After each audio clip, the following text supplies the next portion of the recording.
अस्सलामुअलैकुम। बोल news headquarters में खुश आमदीद। मैं हूं कनीज फातिमा। मैं हूं मुदस्सर इकबाल और मैं हूं शाइस्ता शहजाद। हेडलाइंस आपने जानी। बुलेटिन के आगाज में सबसे पहले आपको अहम खबर दें।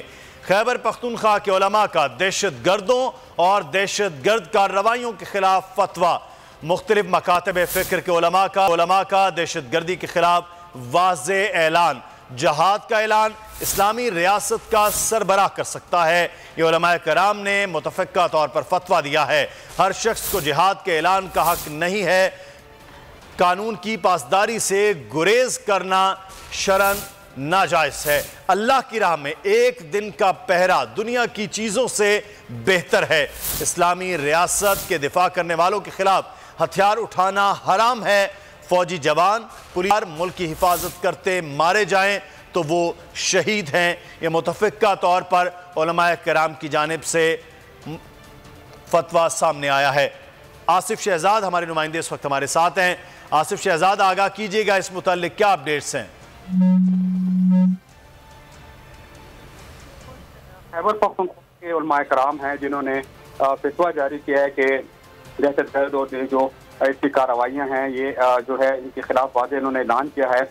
बेशतर जो दारुल उलूम सरहद पेशावर और दीगर जो दारुल उलूम हैं उन्होंने कहा है कि नाम में हाथ उलमाए कराम जो दहशतगर्द तंजीमों के सरबराह हैं उस हवाले से अपना मौक़िफ़ वाज़े दे दिया है, जिनका कहना है कि जिहाद का ऐलान जो है वो इस्लामी रियासत का सरबराह ही कर सकता है। उलमाए कराम का कहना है कि हर शख्स जो है वो जिहाद का ऐलान नहीं कर सकता और ना ही इस हवाले से इक़दाम कर सकते। उन्होंने वाज़े फतवा दिया है कि इस हवाले से जो इक़दाम हो रहे हैं, जो गुज़िश्ता रोज़ जो लाल मस्जिद और दीगर जो जगहों पे जिहाद का ऐलान किया गया तो वो उस हवाले से उन्होंने अपना मौक़िफ़ जो वो दे दिया है। जी क्या आसिफ शहजाद आप हमें आगाह कर रहे थे। उलमाए कराम खैबर पख्तूनख्वा की दहशत गर्दों और दहशत गर्द कार्रवाइयों के खिलाफ मुतफ़क्का तौर पर फतवा सामने आया है। मुल्क के मुख्तलिफ शहरों में जो गुज़श्ता दिनों में फतवे आए थे जिहाद के हवाले से, उसके ऊपर उलमाए कराम ने मुतफ़क्का ये फतवा दिया जिसमें कहा कि दहशत गर्दी के खिलाफ वाज़े ऐलान है और जिहाद का ऐलान रियासत का सरबराह ही कर सकता है। हर शख्स को जिहाद के ऐलान का हक नहीं है। मुख्तलिफ मकातब फ़िक्र के उलमा का मुतफ़क्का तौर पर यह फतवा सामने आया है। कानून की पासदारी से गुरेज करना शरन नाजायज़ है। ये भी उलमाए कराम ने अपने फतवे में कहा है। अल्लाह की राह में एक दिन का पहरा दुनिया की चीज़ों से बेहतर है। यह हदीस नबी का हवाला भी उन्होंने अपने फतवे में दिया है। इस्लामी रियासत के दिफा करने वालों के खिलाफ हथियार उठाना हराम है। फौजी जवान पुलिस एहलकार मुल्क की हिफाजत करते मारे जाएं तो वो शहीद हैं।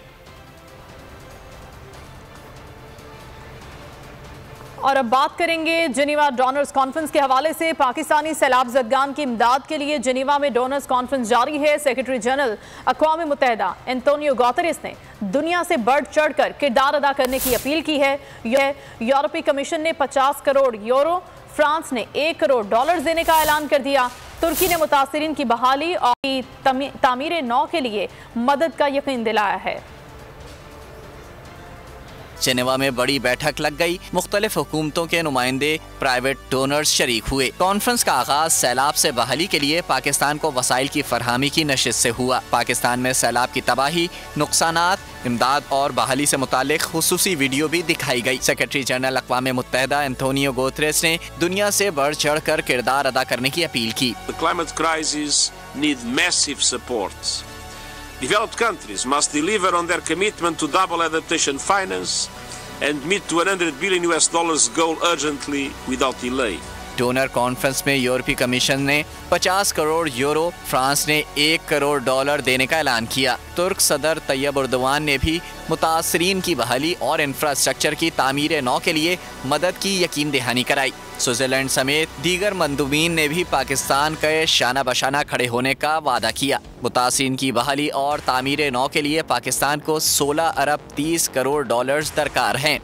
आपको अहम खबर देंगे। नून लीग पंजाब और दीगर इत्तेहादी जमातों की पार्लिमानी पार्टी का मुश्तरका इजलास में 160 से ज्यादा अरकान की शिरकत।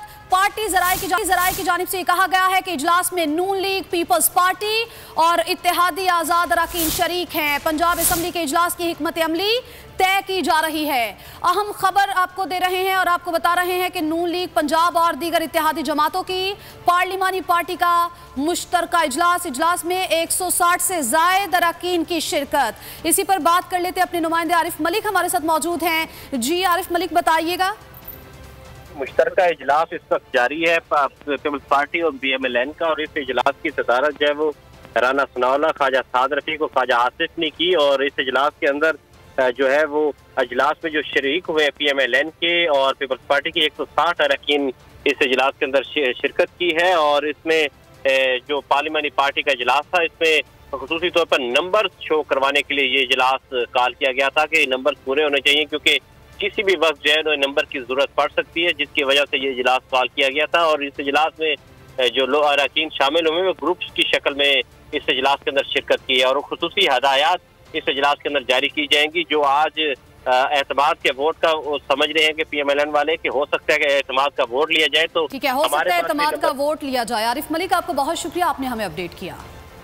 और एक बार फिर से बात करेंगे जिनेवा कॉन्फ्रेंस की। वजीर आजम शहबाज शरीफ ने आलमी बरादरी के सामने सैलाब मुतासरीन का मुकदमा पेश कर दिया।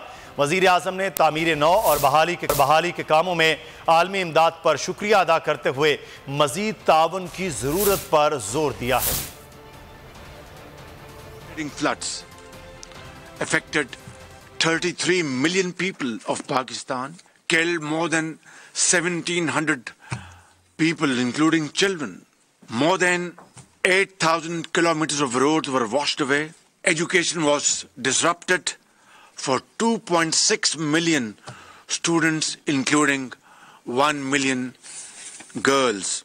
We are very grateful to the generous support extended to my country by the United Nations, the World Bank, the Asian Development Bank, the IMF, the AIIB, and the European Union, as well as many friendly countries around the globe. However, relief work is yet not over, especially in parts of Sindh and Balochistan, where the flood water still needs to be drained to reclaim the agricultural land, to grow food, to build homes, reconstruct infrastructure and rehabilitate institutions. वजीर खारजा बिलावल भुट्टो ने सैलाब मुतासरीन की अलमनाक दास्तान आलमी बरादरी को सुना दी। Geneva में कॉन्फ्रेंस से खिताब में कहा कि सैलाब से 3 करोड़ 30 लाख अफराद मुतासर हुए हैं। 5 माह में भी कई इलाकों में पानी अभी भी खड़ा है। मुतासर इलाकों में इंफ्रास्ट्रक्चर की तामीर अव्वलीन तरजीह है। आलमी बरादरी बहाली के लिए हमारी मदद करे। Pakistanis were affected by this natural disaster. That's 33 million people. Of the 33 million people, 16 million were children, 600,000 pregnant women. We are still conducting our relief operations, and we are looking forward to our reconstruction and rehabilitation. Pakistan once again expresses its gratitude to the community of nations for the emergency assistance extended to our people. We highly appreciate the United Nations General Assembly's call for the convening of this conference. We see this conference not as a one-off event, but as the commencement of a long-term partnership with our friends and development partners. We look forward to the generous and sustained commitment of support from you all. I thank you. और सैलाब ने मईशत को बुरी तरह से मुतासर किया है। ज़राअत, लाइफ स्टॉक, इंफ्रास्ट्रक्चर को बहुत नुकसान पहुंचा। मुतासरीन की बहाली से 16 अरब 30 करोड़ डॉलर्स दरकार हैं। वज़ीर ख़जाना इसहाक डार की अपील, कहा आखिरी मुतासरा शख्स की बहाली तक कोशिशें जारी रहेंगी। वज़ीर मनसूबाबंदी एहसन इकबाल ने कहा कि सैलाब ने पाकिस्तानी मईशत की कोविड के बाद की बहाली को रोक दिया। हमें न सिर्फ तबाहशुदा इंफ्रास्ट्रक्चर बनाना है, बल्कि मौजूदा इंफ्रास्ट्रक्चर को भी मौसमियाती तब्दीलियों के असरात से बचाना है। Heavy monsoon rains, 6 times of the average of the past 30 years, caused huge flooding and devastation, especially in the provinces of Sindh and Balochistan. A total of over 13,000 kilometers of roads and 440 bridges were destroyed, while 5 million acres of crop were damaged and around 1 million livestock was confirmed to have been dead or missing.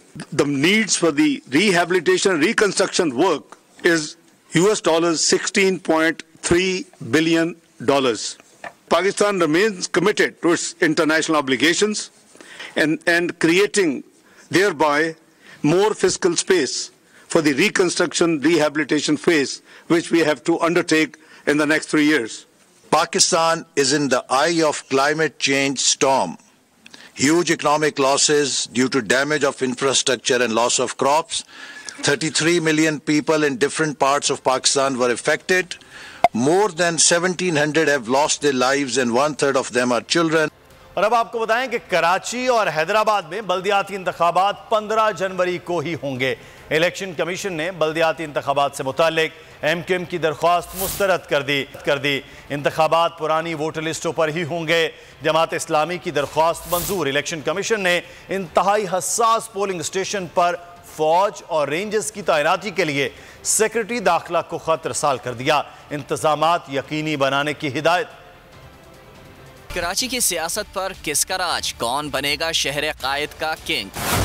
बल्दियाती इंतखाबात 15 जनवरी को ही schedule के मुताबिक होंगे। Election commission ने बल्दियाती इंतखाब से मुतालिक MQM की दरख्वास्त मुस्तरद कर दी।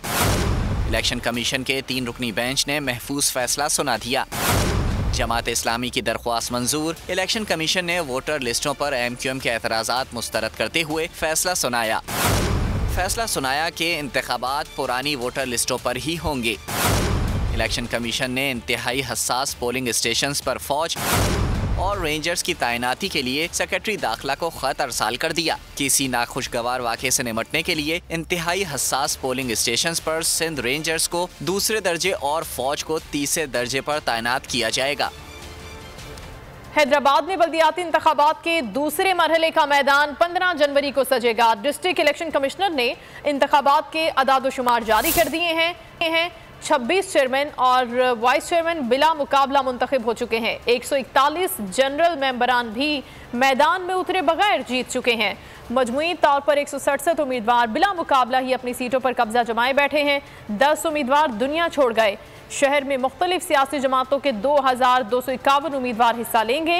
नई हल्काबंदियों के बाद शहर में 9 टाउन्स और 160 यूनियन कमेटीज शामिल हैं। अगर आपको ये वीडियो पसंद आई है तो हमारे चैनल को सब्सक्राइब करें और बेल आइकन को प्रेस करें। 2022 बहुत सारे तोहफे भी देखे गया पाकिस्तान की आवाम को। पाकिस्तान की आवाम को एक तोहफा ये दिया कि आवाम को पता चल गया कि पाकिस्तान का मीडिया क्या है। साल 2022 में सबसे ज्यादा देखे जाने वाला चैनल बोल न्यूज रहा नंबर 1। हमने बहुत सारे शोज और ट्रांसमिशंस की। पूरा साल मुसलसल जदोजहद में निकल गया कि ये वोट ऑफ कॉन्फिडेंस के पीछे कौन लोग थे। तोड़े रेटिंग के सभी रिकॉर्ड। सोशल मीडिया पर भी सबसे ज्यादा तेजी से 2.4 बिलियन व्यूज का संगे मील अबूर किया। एंकर्स को भी आवाम में सबसे ज्यादा मकबूलियत मिली और सोशल मीडिया पर भी बोल रहा सब पर भारी। सब्सक्राइब करें और बेल दबाएं ताकि कोई खबर रह न जाए।